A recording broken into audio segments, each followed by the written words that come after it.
ಕೇಳಿದಿರಿ. ನಾವು ಪ್ರಶ್ನೆಗಳನ್ನ ಕೇಳಿದಾಗಲೂ ಕೂಡ ಮುಖ್ಯಮಂತ್ರಿಗಳು ಸಾವಧಾನವಾಗಿ ಉತ್ತರ ಕೊಟ್ಟಿದ್ದಾರೆ, ಇಲ್ಲ ಅಂತ ಹೇಳಲ್ಲ.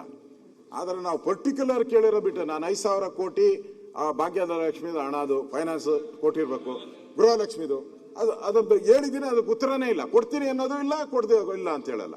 ಆಮೇಲೆ ಇದು ಬಗ್ಗೆ 657 ಕೋಟಿ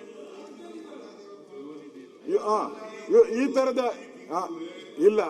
ಪ್ರತಿ ತಿಂಗಳು ಗೃಹಲಕ್ಷ್ಮಿ ಹಣನ ಕೊಡ್ತಾ ಇದೀವಿ. 5,000 ಉಳ್ಕೊಂಡಿದ್ರೆ ಕೊಡ್ತೀವಿ. ಇದ್ರದಪ್ಪ ನೋಡಿ, ಅನ್ನಭಾಗ್ಯದನ್ನು ಕೂಡ 700 ಚಿಲ್ಲರೆ ಕೋಟಿ ಕೊಡ್ಬೇಕು.